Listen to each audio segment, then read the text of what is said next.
समता पर्व या चॅनलवर आपलं सर्वांचं हार्दिक स्वागत. आज आपल्यासमोर आहेत महाराष्ट्राचे ख्यातनाम ज.वी. पवार, म्हणजेच ज्यांनी पॅन्थरची निर्मिती केली, त्याचे संस्थापक अशा आपल्यासोबत आहेत. आज त्यांच्याबरोबर आपण मनमुराद गप्पा करणार आहोत आणि समता पर्वाला ते व्याख्यानासाठी म्हणून इथं आलेत. सर, जय भीम. जय भीम. कसं वाटते सर, यवतमाळमध्ये पहिल्यांदा आलात की कसा प्रवास? यवतमाळ मी याच्या अगोदर अनेक वेळा आलेलो आहे, पण समता पर्वाच्या कार्यक्रमाच्या निमित्तानं मी पहिला प्रथम आलो आहे. त्याचं कारण समता या जिल्ह्याला मी एक वेगळ्या प्रकारचं त्याच्याकडे बघतो. जशा अनेक भूमी आहेत, क्रांतीभूमी आहे, चैत्यभूमी आहे, धम्मभूमी आहे, तशी या जिल्ह्याला मी समताभूमी म्हणतो. आणि म्हणून त्या समताभूमीमध्ये आल्याचं मला खूप समाधान आहे.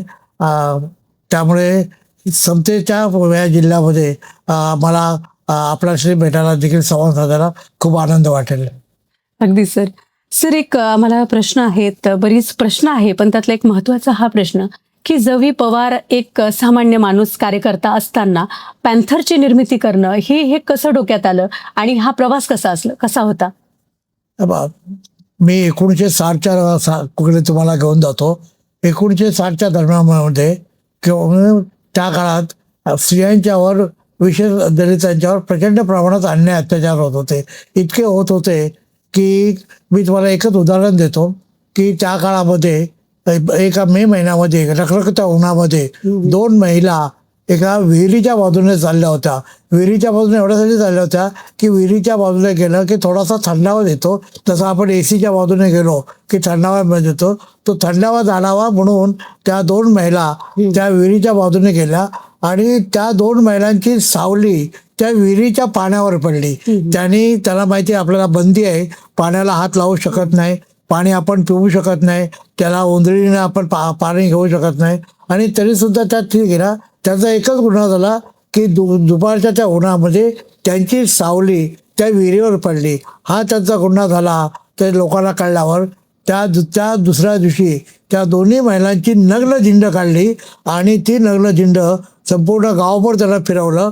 त्यावेळेला देशाची पंतप्रधान एक बाई होती आणि ते नग्न झिंड बघण्यासाठी इतर समाजातल्या सकच्च नेसणाऱ्या साड्या किंवा पायाच्या टाचेपर्यंत नेसणाऱ्या साड्या त्या मोठ्या हौशेने बघत होत्या. म्हणजे एक महिला देशाची पंतप्रधान, 2 महिला नग्न होत आहेत आणि बाकीच्या महिला त्याचा आनंद उपभोगतायत. इतकी भयानक अवस्था होती. आणि ते त्या काळामध्ये मी आणि नामदेव ढसाळ, माझा कवी मित्र, आम्हाला तसल्याच्या गोष्टीने आम्ही लिहित होतो. आम्ही असा विचार केला, आमच्या लिहिण्यानं जर काय समाजामध्ये बदल पडत नसेल तर आपण रस्त्यावर उतरून या व्यवस्थेच्या विरुद्ध का लढू नये. आणि म्हणून केवळ व्यवस्थेच्या विरुद्ध लढण्यासाठी, कुठल्याही धर्माच्या विरुद्ध नाही, कुठल्याही ह्याच्या नाही, फक्त व्यवस्थेच्या विरुद्ध लढण्यासाठी आम्ही दलित पंथाची स्थापना केली. कारण त्यावेळेला आमच्यासमोर अमेरिकेमध्ये जो त्या काळामध्ये मोठा वितंड वाद होता, ब्लॅक आणि गोरा, म्हणजे गोरे आणि काळे, म्हणजे ते निग्रो हे काळे होते आणि बाकीचे अमेरिकनने गोरे होते. तिकडे तसं काळ्यांच्यावर अमेरिकेतल्या गोऱ्या लोकांचा अन्याय होत होता, तशाच प्रकारचा अन्याय इकडे होते. बाबासाहेबांनी तो अनुभवला होता अमेरिकेतला. आणि मग आम्हाला इथं असं जाणवलं की आता आपण हातात शस्त्र घेतल्याशिवाय, पण आम्ही बाबासाहेबांची आणि बुद्धाची, तथागताच्या विचाराच्या आधारे आम्ही शस्त्र घेतला. किमान वातावरण निर्मिती करावी आणि समाजामध्ये एक अशा प्रकारची निर्मिती करावी की ज्यामुळे या लढाऊ संघटनेचं भयावह वातावरण निर्माण होईल, तिला लोक घाबरतील, एक दबाव गट निर्माण होईल आणि शासनाच्यावर आमचा दबाव निर्माण होईल. ह्या भूमिकेतून आम्ही दोघांनी दलित पंथाची संघटना स्थापन केली, केवळ महिलांच्यावर होत असलेल्या अन्यायाच्या विरुद्ध लढण्यासाठी. आणि सर, ह्या कारकिर्दीमध्ये तुम्ही गावोगावी कशी पॅन्थर जोपासना केली? कारण मी सुधाकर तायडे यांची मुलगी, एक पॅन्थरची मुलगी असताना मला घरात काय असते ही सगळी माहिती आहे की फक्त भाकरी बांधून नेणारा पॅन्थर असं मी माझ्या वडिलांना बघितलेलं आहे. तर त्यामुळे हे कार्यकर्त्याची फळे तुम्ही कशी निर्माण केली सर? पहिली गोष्ट म्हणजे तुमच्या वडील त्या संघटनेत काम करत असल्यामुळे तुम्हाला आणखी सांगायची आवश्यकता नाही. त्या काळात वर्तमानपत्र सुद्धा आमची दखल घेत नव्हते. व्यवस्था तर दखल घेत नव्हतीच. वर्तमानपत्राच्या चुकून जर एखादी बातमी आली तर ती शेवटच्या पानावर, आणि ते कुठल्या वर्तमानपत्रात, त्या काळातल्या लोकसत्तेमध्ये नाही, महाटाईम्समध्ये नाही, त्यावेळेला ते एखादा नवा काळ किंवा एखादा मराठा असले जे वर्तमानपत्र जे होते सामान्य लोकांच्यावर, त्यावर कुठेतरी शेवटच्या पानावर कुठेतरी कोपऱ्यात बातमी यायची. आणि तरीसुद्धा 2.5 वर्षाच्या त्या आमच्या काळात आम्ही फार काळ लढलो नाही. 2.5 ते 3 वर्ष आमचा लढा होता. कारण इंदिरा गांधीने 25 जूनला इमर्जन्सी आणली 75 साली. आमची संघटना 29 मे 72ला स्थापन केली आणि 75ला म्हणजे 25 जून 75ला इमर्जन्सी आली. त्यामुळे आम्हाला वेळ कमी मिळाला. इमर्जन्सीमध्ये सगळ्याला जेलमध्ये गेले होते. तर आणि त्यावेळेला वेळ कमी असून देखील ते आम्ही दबदबा एवढा निर्माण केला. त्याचं एखादं उदाहरण देतो. ते समजा एखाद्या गावामध्ये विहिरीमध्ये दलितांच्या पाणी पिण्याच्या विहिरीमध्ये मेलेलं कुत्रं टाकलं असेल किंवा मानवी विष्ठा टाकली असेल, तर तिथल्या लोकांची इच्छा असायची की हे पाणी दलितांनी प्यावं, इथं असं त्याला वाटायचं. आणि मग त्यावेळेला आम्हाला माझ्यासारख्याला कळायचं. मी त्यावेळेला दलित बँकेचा मुख्य असल्यामुळे मला ती बातमी कळायची की अमुक गावामध्ये त्यावेळेला 2 शक्तीस्थळं होती. एक पोलीस पाटील नावाचं शक्तीस्थळ होतं आणि ते परंपरेने आलेलं होतं. आणि दुसरं शक्तीस्थळ होतं ते सरपंच. या सरपंच किंवा पोलीस पाटील या दोघांपैकी एकाला ते पाणी पाजण्याच्या उद्देशानं आम्ही त्यावेळेला अमिताभ बच्चनचे आपण पिक्चर पाहिलेले अँग्री मॅन, त्याच्या आम्ही अँग्री मॅन मी एका त्या गावामध्ये 3-3, 4-4 हजार लोक आम्ही जायचो आणि गावाच्या काठावर उभं राहायचं.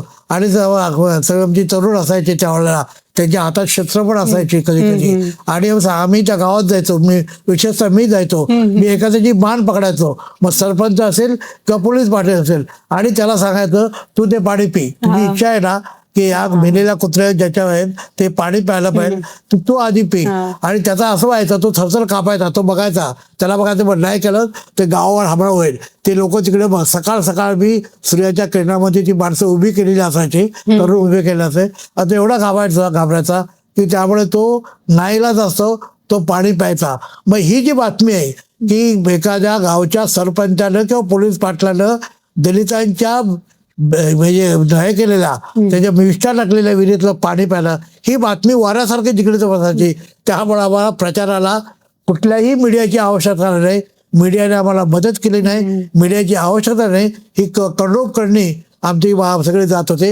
अशा प्रकारे आम्ही त्या काळातल्या तरुणांच्या बळावर, त्यांच्या शक्तीवर, कारण ते त्यावेळेला आम्ही म्हटलं होतं बाबासाहेब के नाम पे कोण बहे तो बहने दो, असं कोण आम्ही पट्टी लावायचो, जेबीमची पट्टी लावायचं आणि आम्ही मरायला तयार आहोत अशा प्रकारची जी पट्टी असायची. आणि त्यामुळे हे सगळ्या तरुणांनी आजच्यासारखा तो तरुण जेव्हा पेटलेला होता, तो पेटलेला तरुण आपल्या माय बहिणीच्या अन्यायाच्या विरुद्ध पेटलेला तरुण होता. त्यांचं आम्ही संघटन अशा प्रकारे केलं. कुठल्याही प्रकारचं रूल्स रेग्युलेशन वगैरे काय नाही, याला अध्यक्ष नाही, सेक्रेटरी नाही, काय नाही. परंतु एक मुवमेंट म्हणून, एक चळवळ म्हणून आम्ही ती सुरू केली.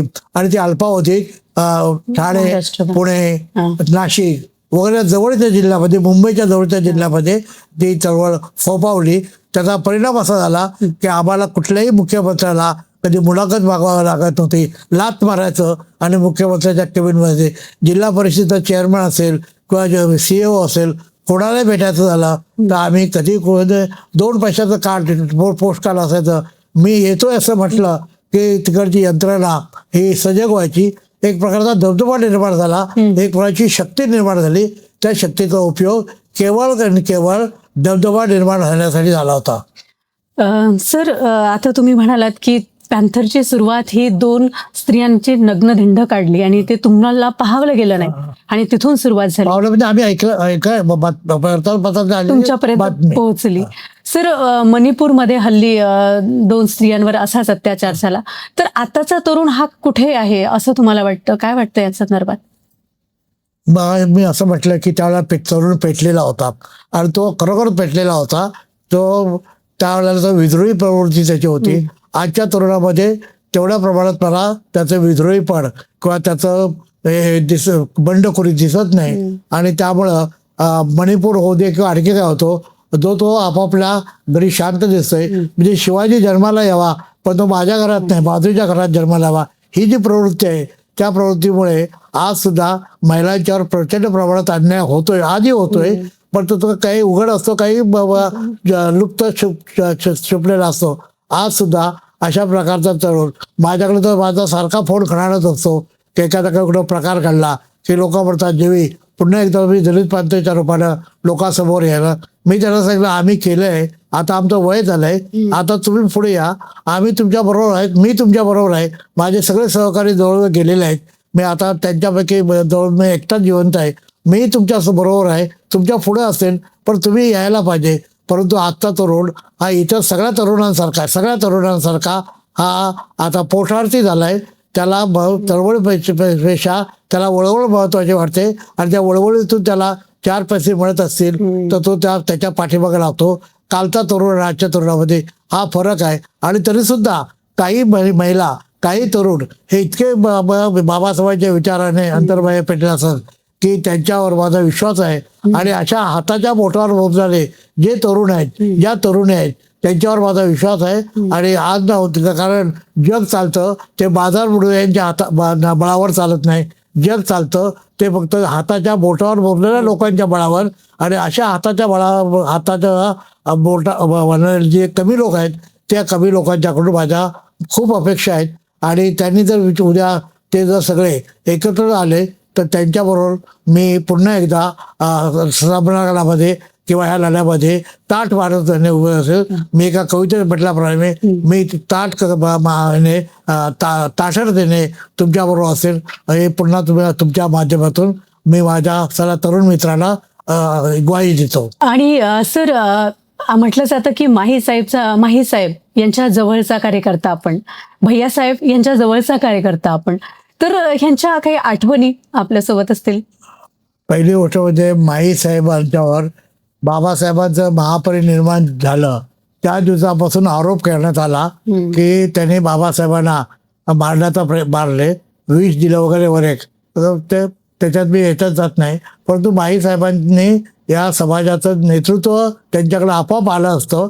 बाबासाहेबांच्या महापरिनिर्वाणानंतर ते इथल्या पुढाऱ्यांनी न येण्याच्या उद्देशानं त्यांच्यावर हे आरोप केले किंवा त्याला आरोपीच्या पिंजऱ्यात उभं केले. खूप वर्षानंतर माझ्या जेव्हा लक्षात आलं की बाबासाहेबांचं जे अलिखित साहित्य आहे, अप्रकाशित साहित्य आहे, अप्रकाशित म्हणतो मी, ते अप्रकाशित साहित्य हे केंद्र सरकारने आपल्या ताब्यात घेतलं होतं प्रॉपर्टीच्या वादामध्ये. म्हणजे सावत्र आई आणि सावत्र मुलगा हा परंपरेने जो वाद आहे त्या वादाला वाचा फुटली. आणि बाबासाहेबांचं जेवढं साहित्य असेल का मुवेबल आणि इमुवेबल ह्या दोन्ही प्रकारच्या प्रॉपर्टी होत्या त्या सील करण्यात आल्या. खूप वर्षानंतर जेव्हा आम्ही बाबासाहेबांचं साहित्य का प्रकाशित करत नाहीत असं जेव्हा आम्ही प्रश्न उपस्थित केला, आम्ही सांगितलं की गांधी वाङ्मय आहे ते तुम्ही प्रकाशित करता, वल्लभभाईंचं वाङ्मय प्रकाशित करता, नेहरू वाङ्मय बाबासाहेबांचं का करत नाही. तर त्या काळामध्ये एक हे शंकरराव बाजीराव चव्हाण नावाचे मुख्यमंत्री होते. त्यांनी मला असं सांगितलं की तुम्ही 1000 कोटीचा जरी मोर्चा आणला तरी होणार नाही जोपर्यंत या 2 लिगल हेअरने म्हणजे वारसदाराने जोपर्यंत परवानगी देत नाही तोपर्यंत आम्ही ते साहित्य कोर्टातून येणार. आणि ते कोर्टमुक्त करण्यासाठी मी ज्या बिल्डिंगमध्ये होतो त्याच बिल्डिंगमध्ये ते साहित्य होतं. ते कोर्टमुक्त करण्यासाठी त्या काळात मी हजारो रुपये खर्च केले आणि एका वकिलाच्या मार्फत मी तो अवयव तयार केला, शंकररावांना ते मी दिला आणि ते साहित्य कोर्टमुक्त केलं. आणि ते सगळं साहित्य इंग्रजीमध्ये होतं. ते इंग्रजीतलं साहित्य मी कोर्टमुक्त केलं. मी बाबासाहेबांना का म्हणतो तर ते माझ्या जातीचे आहेत म्हणून म्हणतो. परंतु अमेरिकेमध्ये आज बाबासाहेब मानले जातात, उत्तर कोरियामध्ये बाबासाहेबांना स्वीकारलं जात आहे, चायनामध्ये स्वीकारलं जात आहे. ते बाबासाहेबांच्या ना जातीचे ना धर्माचे, पण ते का स्वीकारतायत तर बाबासाहेबांचे जे साहित्य आहे ते साहित्य ते वाचल्यानंतर ते बाबासाहेबांना स्वीकारतायत. ही जी मोठी हे आहे क्रांतिकारक घटना आहे, ती क्रांतिकारक घटना माझ्यामुळे झाली. आणि त्याचं मी माझी स्वतःचीच पाठपुरावा देतो की बाबासाहेबांचं हे सगळं साहित्य मी प्रकाशित करण्याला कारणीभूत झालो. आणि म्हणूनच आज गेल्या वर्षी जगातल्या 292 देशांनी बाबासाहेबांची जयंती साजरी केली. उद्या आज 13 तारीख आहे, उद्या 14 तारखेला ज्या रशियामध्ये चायनामध्ये बाबासाहेबांचा मोठा पुतळा उभा राहतोय, उत्तर कोरियामध्ये मोठा पुतळा उभा राहतोय. अनेक देशामध्ये उद्यापत होत आहेत. म्हणजे बाबासाहेबांची जयंती मागच्या वर्षी 292 देशांनी केली, यावेळेला 392 पर्यंत जाऊ शकते. ह्याचं कारण असं की बाबासाहेबांचं साहित्य तिकडे गेलेलं आहे आणि बाबासाहेब हेच आता या पुढच्या काळामध्ये हे एकमेव आयकॉन ठरतील असं मला वाटतं. आणि ते मी एक हे घेतो, श्रेय घेतो की याला मी काही प्रमाणात कारणीभूत आहे, याचं मी माझी स्वतःची पाठ थोपटून घेतो. अगदी सर, कारण ही सामाजिक क्रांतीमध्ये जे तुमचं काम आहे हे कायम इतिहासात नोंदणार आहे. सर मला एक सांगा, आता हल्लीच्या पिढीमध्ये ह्या सगळ्या गोष्टीमध्ये फार तफावत दिसते आणि समाजामध्ये सगळे आंबेडकरी कार्यकर्ते एकत्र यावी, त्यांचं याच्यासाठी आपल्याला काय मेसेज द्याल? पहिली गोष्ट म्हणजे एकत्र आलं पाहिजे, ते विचारावर एकत्र आलं पाहिजे. आंबेडकरी समाजातला जो तरुण आहे, तो तरुण कालच्या सारखा मी सांगितलं, तो डेडिकेटेड नव्हता. मी हा मुद्दाम इंग्लिश शब्द वापरतोय, डेडिकेटेड नव्हता, राहिला नाही. काल डेडिकेटेड होता. आता त्या कार्यकर्त्याला असं वाटतं की त्याने 2-3 वर्ष काम केलं की त्याला वाटतं की आपण प्रतिनिधी व्हावा, कॉर्पोरेट व्हावा, आमदार व्हावा.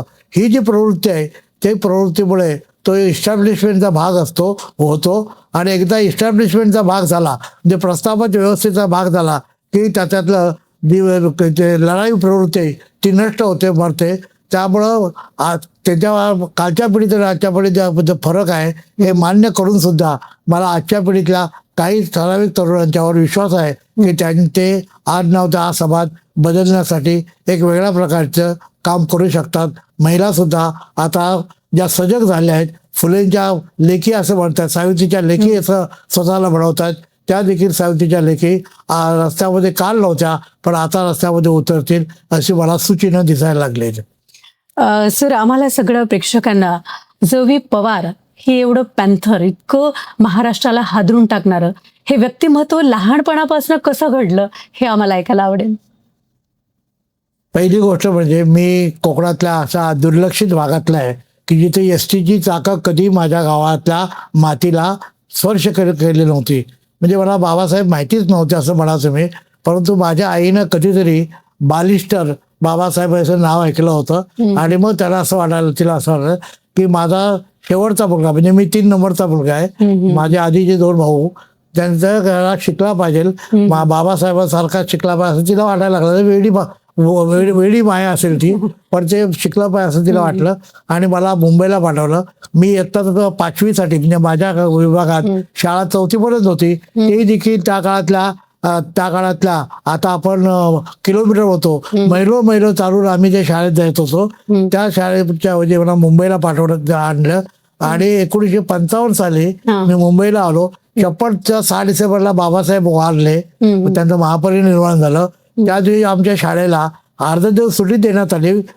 भारतीय घटनेचे शिल्पकार बाबासाहेब आंबेडकर यांचं निधन झालं म्हणून आम्हाला अर्ध्या दिवसाची सुट्टी दिली. मी आनंदित झालो. तोपर्यंत मी बाबासाहेबांचं नाव ऐकलेलं मला तरी आठवत नाही. आणि मग ते वर्तमान त्या सगळ्यांना जे नोकरीले होते, महानगरपालिकेमध्ये असतील किंवा BPT मध्ये असतील किंवा सर्वसामान्य नोकर होते, ते येताना पेपर घेऊन यायचे. त्या काळात संध्याकाळ नावाचा सांज संध्याकाळ होता, आचार्य सांज मराठा होता, ते संध्याकाळचा पेपर म्हणून ते होते.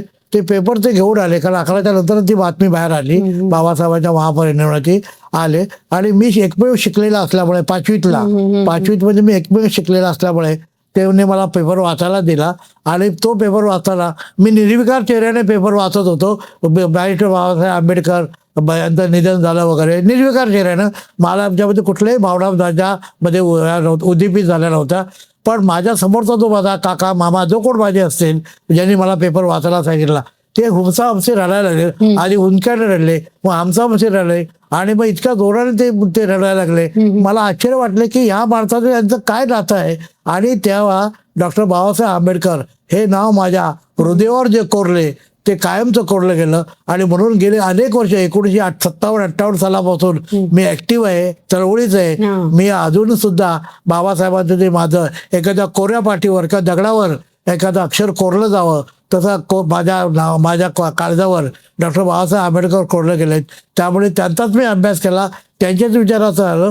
ही सगळे बाकीचे माझे सगळे सहकारी सकाळी वेगळ्या पक्षाचे असतात, पण मी मात्र बाबासाहेबांना इतकी मला आमिष आली मी बाबासाहेबांना सोडू शकलो नाही. बाबासाहेबांच्या पिढ्यांच्या बरोबर असा जागतिक, माझे तसे अनेक जागतिक उपक्रम आहेत, पण असा एक जागतिक उपक्रम आहे की एका माणसाच्या 4 पिढ्याबरोबर मी सातत्याने काम करतोय, सातत्याने, संडे टू संडे नव्हे किंवा महिन्याने एकदा नव्हे, तर रोजच्या रोज काम करणारा 4 पिढ्याचा माणूस आहे. म्हणजे माईसाहेबांच्याबरोबर मी काम केलं, बाबासाहेबांचा मुलगा यशवंतराव आंबेडकर त्यांच्याबरोबर काम केलं, प्रकाश आंबेडकरांच्या पक्षाचं मी मी महाराष्ट्राचं त्यावेळेला खूप म्हणजे मोठं काम केलंय. त्यांची 4थी पिढी सुजात वगैरे जी सगळी होती त्या पिढीपर्यंत मी काम करतोय.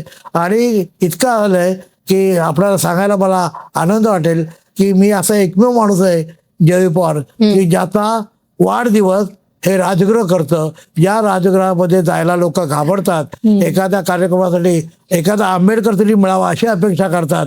त्या राजगृहामध्ये लेखी सुरांसह सगळ्यांसह 15 दिवस आधी सगळ्यांना बोलवून माझा वाढदिवस साजरा केला जातो. आता याच्यापेक्षा आणि की मला काय पाहिजे, माझ्याकडे आजही पैसा नाही, आजही मी काल होतो तसाच होतो. आणि कारण बाबासाहेबांनी मिळवण्यासाठी काही केलं नाही, बाबासाहेबांचा आदर्श असल्यामुळे मी काही मागितलं नाही, मागण्यासाठी आलो नाही, मागणार नाही, आणि मागितलं तर मिळणार नाही अशातही भाग नाही. पण मी ते मागण्यासाठी आलोच नाही.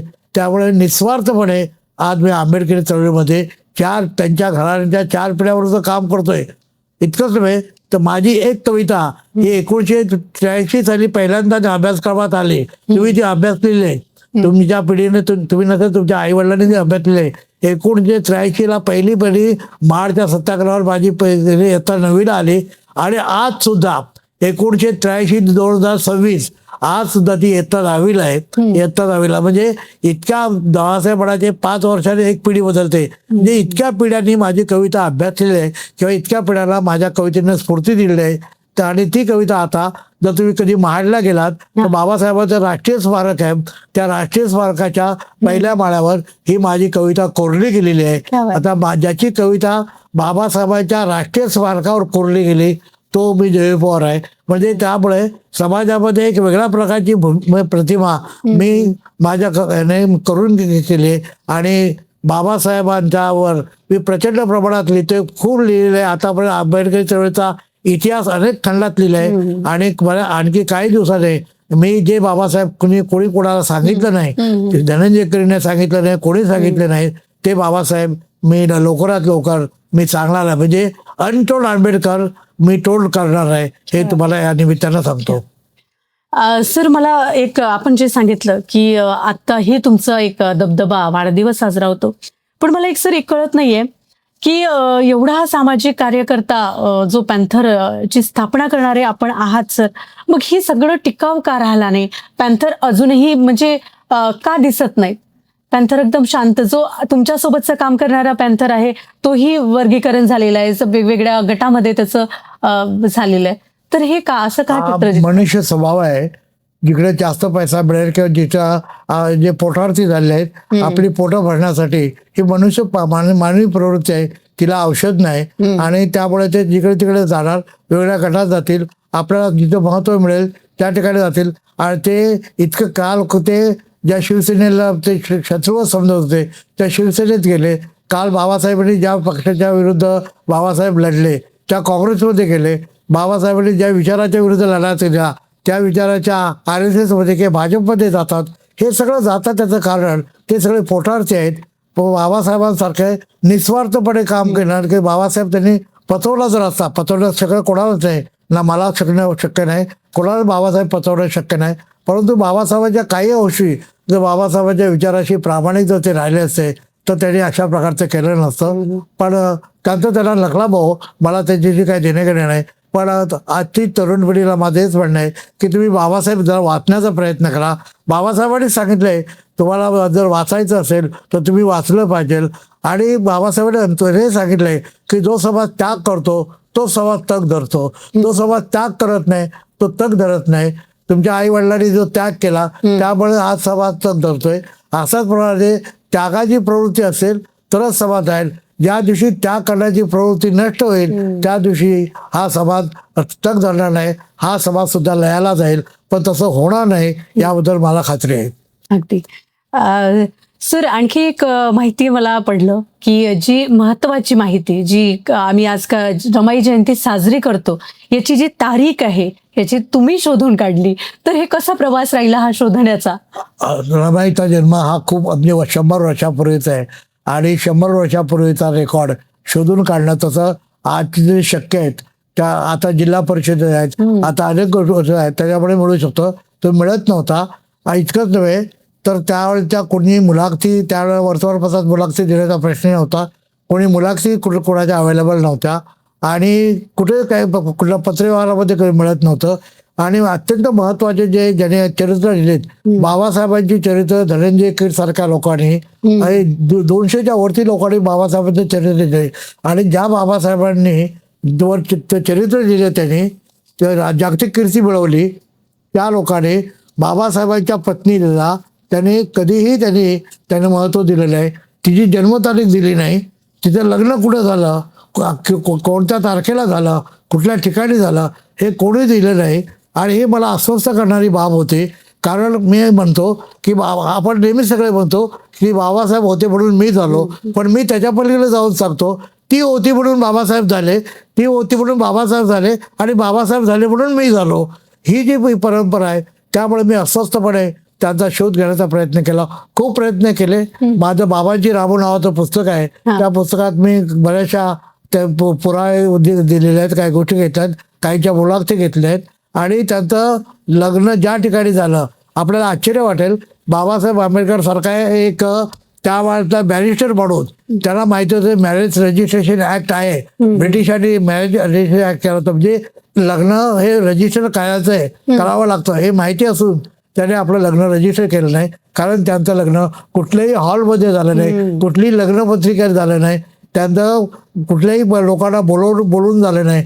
तर ज्याला आज जागतिक कीर्तीचा माणूस आपण म्हणतोय त्याचं लग्न एका मच्छी मार्केटमध्ये मच्छीच्या म्हणजे त्या कोळणी उठून गेल्यानंतर ती मोकळी जागा जी असते त्या मोकळ्या जागेमध्ये त्यांचं लग्न झालं. आणि हे बाबासाहेबांना नंतर सांगणं हे कठीण गेलं, कारण त्यांना त्या काळात त्यांच्या वडिलांना फक्त 50 रुपयाची पेन्शन मिळत होती. माता रमाई तर त्या पितृही नव्हत्या, त्यांचे वडील वारले होते, आई वारली होती. अशा अवस्थेत त्यांनी मामा आणि काका हे खर्च करू शकत नव्हते आणि म्हणून एका फिश मार्केटमध्ये फिशच्या त्या मच्छीच्या वासाच्या पार्श्वभूमीवर तो वास कमी व्हावा म्हणून बाजूची फुले मार्केटमधून फुले आणली आणि ती वास कमी करण्याचा प्रयत्न केला आणि त्यांचं लग्न त्या ठिकाणी झालं. धनंजय कीरने फक्त एवढंच म्हटलं की वरुण राजाने त्या दिवशी अक्षता टाकला एकच शब्द माझ्या लक्षात राहिला.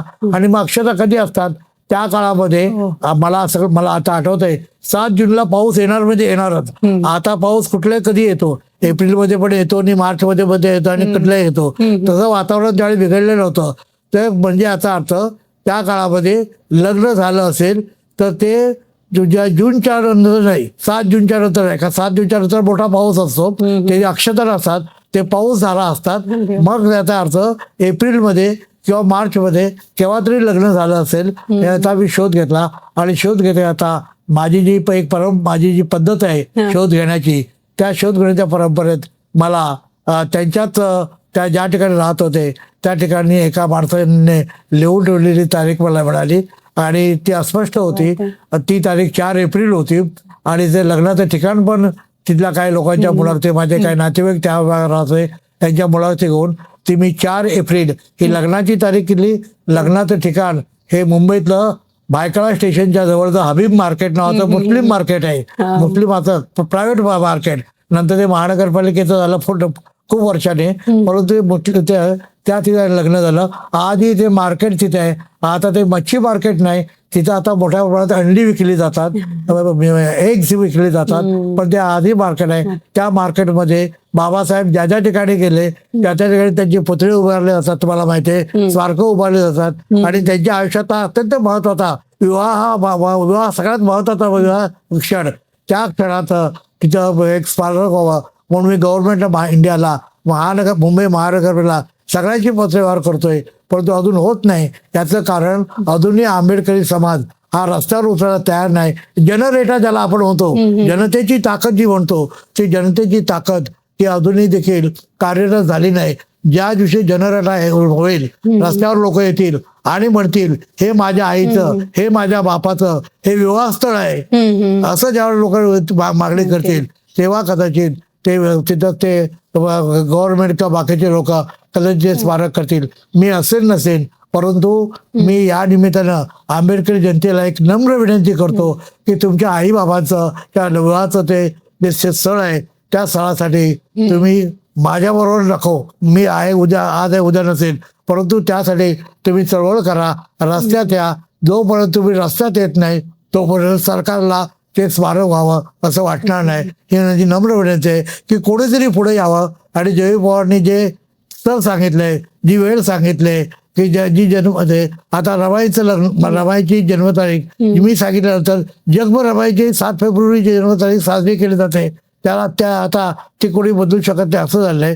तसंच बाबासाहेबांचं हे स्मारक, विवाहाचं स्मारक व्हावं अशी माझी अपेक्षा आहे. माझ्या हयाती झालं तर उत्तमच, नाही तरी आज न उद्या ते व्हावं अशी माझी अपेक्षा आहे. सर, एक शेवटचा प्रश्न. हल्लीच्या समाजाची परिस्थिती बघता इतर समाजाच्या तुलनेने आंबेडकरी समाज हा जेव्हा कधी अत्याचार झालाय, जेव्हा कुठे अन्याय झालाय तिथं तुटून पडतो, तिथं जातो आणि त्या अन्यायावर वाचा फोडण्याचा प्रयत्न करतो. तर ह्यामध्ये कधी त्यांची मार्ग वेगळी असू शकतात, तर त्यांचा तुम्ही कसे संस्कार करणार किंवा त्यांना कशा पद्धतीनं तुम्ही गेलं पाहिजे? जे की पॅन्थर सुरुवातीला जायचा, तर त्याची दहाड कशी असावी असं तुम्हाला वाटतं? सगळ्यात पहिली महत्वाची गोष्ट काही आज सगळ्या समाजापैकी लढवय्या कुठला समाज असेल तर तो आंबेडकरी समाज आहे.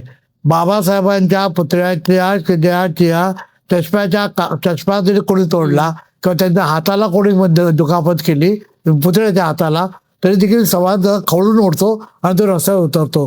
तो भले गटात असेल, तो कुठल्याही गटात असेल, परंतु लढण्याची शक्ती आज शक्तिमान कुठला समाज असेल तर तो आंबेडकरी समाज आहे. आणि म्हणून सरकार आज सुद्धा, व्यवस्था आज सुद्धा जर कोणाला घाबरत असेल तर ती आंबेडकरी समाजाला घाबरते. कारण दुसरा कुठलाही समाज रस्त्यात उतरत नाही, उतरण्याची क्षमता नाही, उतरू शकत नाही. कारण मार खाण्याची, जेलमध्ये जाण्याची, सगळे अन्याय सहन करण्याची परंपरा ही आंबेडकरवाद्यामध्ये. आणि म्हणून जरी ते गटातटात असले तरी ते अशा प्रकारचं करतात. आणि म्हणूनच मी आशावादी आहे की आज ना उद्या हे सगळे एकत्र पण येऊ शकतील. ही जी परंपरा, लढाईची परंपरा आहे, ती परंपरा खंडित होणार नाही याच्यावर माझा विश्वास आहे. आणि तशी ती व्हावी. आपण पाहतोय अनेक अन्याय झाले की त्याच्या वेळेला आपला पक्ष, आपला गट विसरून लोक एकत्र आलेले आपण पाहतोय. हे आपल्याला माहिती आहे. आणि सर, एक पुन्हा विचारते की आता बरेच तुमची पुस्तकं आहेत सर, ज्यांची पुराव्या थ्रू तुमची त्याच्यात सगळी माहिती आहे. तर आता नवं पुस्तक कुठलं तुमचं? मी अलीकडे थोडासा पाठीमागे जाऊन विचार करायला लागलोय. मी आता कल्टीला चाललोय. स्पष्ट सांगायच्या शब्दामध्ये मी आता कल्टीला चाललोय. त्यामुळं काहीतरी चांगलं व्हावं यासाठी मी काही गोष्टीवर डोक्यात घेतल्यात, की मी प्रकल्प हाती घेतलेत, ते पूर्ण करण्याच्या मी मार्गावर आहेत. आणि मी अलीकडचं जे पुस्तक लिहिलंय त्या पुस्तकाचं नाव आहे आंबेडकरी चळवळ, दशा, दुर्दशा आणि दिशा. म्हणजे एक काळ असा होता की आंबेडकरी चळवळीमध्ये सगळ्यात महत्त्वाचा पक्ष हा काँग्रेसच्या काळावर बाबासाहेबांचा रिपब्लिकन पक्ष किंवा शेड्यूल कास्ट फेडरेशन होता. 1957 साली या पक्षाला 9 खासदार होते आणि 1 खासदार त्यांच्या बळावर राज्यसभेत निवडून आला. म्हणजे ज्या पक्षाचे 10 खासदार एका वेळेला होते त्या पक्षाला आज एखाद्या ग्रामपंचायतीच्या निवडणुकीत त्याचे डिपॉझिट जप्त होते. ही जी दुर्दशा झाली, ती दुर्दशा नष्ट करण्यासाठी दिशा कोणती द्यावी त्यासाठी मी एक लहानशी पुस्तिका लिहिली. अगदी छोटी पुस्तिका आहे, 100 रुपये त्याची मी किंमत ठेवली. कारण मी पैसे कमवण्यासाठी लिहित नाही. ती पुस्तिका लिहिले आणि बाबासाहेबांच्यावर खूप अजूनही लिहायचं बाकी आहे, खूप लिहितोय मी. पण बाबासाहेबांच्यावर म्हणजे मी ज्यावर सगळ्यांच्यावर लिहिले, माई साहेबांच्यावर लिहिले, बाबासाहेबांच्यावर लिहिले, मुकुंदरावांच्यावर लिहिले, सगळ्या फॅमिलीवर मी लिहिले आणि पुढे देखील ते मी लिहित राहणार आहे. मी आज या ठिकाणी येताना आपल्याला ते बाबासाहेब त्यावेळी म्हणाले होते की 20% तुम्ही पुस्तकावर खर्च करा. 20% 5% सुद्धा लोक खर्च करत नाहीत. तुमच्यापैकी तुम्ही स्वतः देखील बाजारात जाता, ते भाजी मार्केटमध्ये जाता, भाजी आणता, की तुमचे वडील एखाद्या रविवारी मटण बाजारात जातात, ते मटण आणतात. पण तुमचे वडील पुस्तकाच्या बाजारात गेले, बुक डिपोत गेले आणि 4 पुस्तकं विकत आणली पगाराच्या दिवशी, असं होत नाही. म्हणून मी स्वतः जिकडे तिकडे जाताना पुस्तकं घेऊन जातो, बॅगाच्या बॅगा घेऊन जातो. चालता येत नाही तरी पण मी घेऊन जातो आणि लोकांना सांगतो बुक डिपो तुमच्या समोर आहे, मी बुक डिपोच्या रूपाने आलोय, माझी पुस्तकं घ्या. आता मी तुम्ही जो विषय काढला तर सांगतो, आज माझी संध्याकाळी सभा आहे, मी पुस्तकं आणलेत. मी या तुमच्या निमित्त मी लोकांना विनंती करणार आहे की बाबा रे, मी जी पुस्तकं आणली त्यांची किंमत फार कमी असते, ते पुस्तकं विकत घ्या आणि जाताना मला मोकळं जाईल असं बघा, असं माझं ओझं कमी करा. कारण हे देखील मी आणि आपल्याला मुद्दा मी सांगतो याचं कारण आता आपल्याला हे माहिती आहे 6 डिसेंबरला किंवा दीक्षाभूमीला करोडो रुपयाची पुस्तकं विक्री होती. याचा पायोनियर ह्या जो प्रकार सुरू केला तो 1969 साली राजा ढाले आणि जयवी पवार यांनी पुस्तकांची विक्री तुम्ही येताना जाताना काहीतरी त्यावेळे त्या आठवड्यात तरी एखादं पुस्तक घेऊन जा अशी अपेक्षा असायची. आणि आम्ही त्यावेळेला अत्यंत कमी वयाच्यामध्ये माझं एकच बलिदान नावाचं पुस्तक होतं, राजाचा एखादा अंक असायचा. आम्ही तेव्हा विक्री सुरू केली रेतीवर, मुंबईच्या चैत्यभूमीच्या रेतीवर आम्ही पुस्तक विक्री केली. आता त्या ठिकाणी अक्षरशः करोडो रुपयाची विक्री होते. म्हणजे लोकांना आम्ही वाचायला शिकवलं, हे देखील आम्ही काम केलंय. आणि तिथंच नाही तर तुम्ही जिथे तर बाबासाहेबांचे पुतळे आहेत त्या ठिकाणी पुस्तकं विकली जातात, हे अत्यंत महत्वाचं आहे. आणि काल म्हणजे 10 तारखेला बाबासाहेबांची जयंती साजरी करण्याचं एक वेगळ्या प्रकारचा मी उद्घाटन केलं, इनॉग्रेशन केलं. ते म्हणजे कर्नाटकमध्ये विजय काहीतरी असंच नाव आहे, त्या ठिकाणी मी गेलो होतो. आणि तिथे बाबासाहेबांच्या जयंती निमित्तानं बाबासाहेब डोक्यावर घेण्याच्या ऐवजी डोक्यात घ्या म्हणून मी बाबासाहेबांच्या त्या म्हणजे भांडाराचं अनेक पुस्तकांचे होते त्याचं मी उद्घाटन केलं. जे महाराष्ट्रात व्हायला पाहिजे होतं ते महाराष्ट्राच्या ऐवजी कर्नाटकात विजय नावाचं ते गाव आहे, त्या ठिकाणी त्या पुस्तकाचं म्हणजे महाराष्ट्राच्या बाहेर ही ज्ञानाची ज्योत आता हे झाले.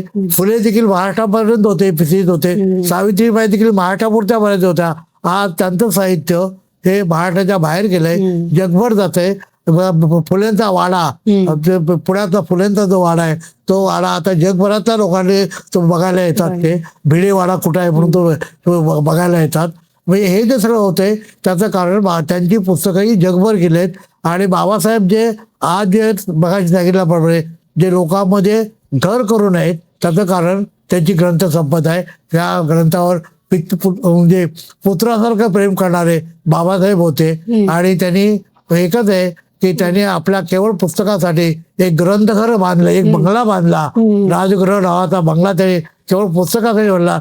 त्या काळात काँग्रेसचे लोक 5-5 लाख रुपये द्यायला तयार होते की बाबासाहेब तुमची पुस्तकं आम्हाला द्या. बाबासाहेब म्हणले की माझा मुलगा आहे, तो ग्रंथ हे माझे मुलं आहेत, त्याला मी विकू शकलो नाही. कुठलाही बाप आपल्या मुलाला विकला नाही, तसं मी ते विकलं नाही. आजही त्या ठिकाणी आंबेडकर फॅमिली राहते, त्या ठिकाणी माझा सहवास असतो. आणि जगातला हा असा एकमेव माणूस आहे की ज्याची पुस्तकं समुद्राने गिळंकृत केली, बोटीने गिळंकृत केली, तेव्हा ढसढसा रडलेला हा म्हणजे मुलगाच वारला असा समुद्र ढसढसा रडणारा हा एकमेव माणूस आहे. आपण त्यांची पुन्हा त्यांची आठवण करावी, त्यांच्या सगळ्या गुणांची उजळणी करावी आणि बाबासाहेब वाचावा, फुले वाचावा, हे पुन्हा मी तथागत गौतम बुद्धाचा विचार लोकांनी समजून घ्यायचा प्रयत्न करावा. कारण आज एक महत्वाचा श्रेणीवर मी थांबतो की ज्या देशाने तथागत गौतम बुद्धाचा धम्म स्वीकारला त्या देशाची प्रगती झाली. मग तुम्ही कुठलाही देश घ्या, त्या देशाची जे प्रगत देश आहेत त्या प्रगत देशाच्या उन्नतीमागे प्रगतीमध्ये एकमेव कारण आहे ते म्हणजे त्यांनी तथागताचा धम्म स्वीकारला. भारताने तो स्वीकारला नाही आणि जोपर्यंत भारत स्वीकारत नाही तोपर्यंत भारताची उन्नती, भारताची प्रगती किंवा भारतात जे काय तुम्ही म्हणता ते होणं शक्य नाही. भारताला भवितव्य पाहिजे असेल तर त्यांनी तथागत गौतम बुद्धाचा विचार हा स्वीकारावा अशी पुन्हा एकदा शेवटची विनंती करून मी थांबतो. जय भीम. तर हे होते जवी पवार, ज्यांनी आयुष्याची कमाई, विवेक, अनुभव ह्या सगळ्या गोष्टी आपल्या खातीर जमा करत आपल्यासाठी पुस्तकाचा गोळाबेरीज करत पुस्तकामध्ये सगळं काही बंदिस्त करून आपल्यासमोर ठेवलेलं आहे. माणूस पाठीवर पुस्तक घेऊन पुस्तक गोळा करून म्हणतात की ही पुस्तकं गेली पाहिजे, 100 रुपये किंमत ठेवून. काय तर फक्त लोकांपर्यंत प्रत्येक माहिती, प्रत्येक पुरावे ज्यांनी जतन करून ठेवलेले, माहीत असलेले, शोधून काढलेले हे पुरावे लोकांपर्यंत पोहोचावे, हा त्यांचा मानस. अशा या दिलदार माणसाची मुलाखत आपण सगळ्यांनी ऐकावी, सगळ्यांपर्यंत पोहोचावी असं वाटतं. सर, आपण यवतमाळमध्ये आलात, आम्हाला भेट दिली, तुमच्या गप्पा समता पर्व आमच्या चॅनलशी झाल्यात, याबद्दल मनापासून धन्यवाद. आणि मानाचा जय भीम. जय भीम.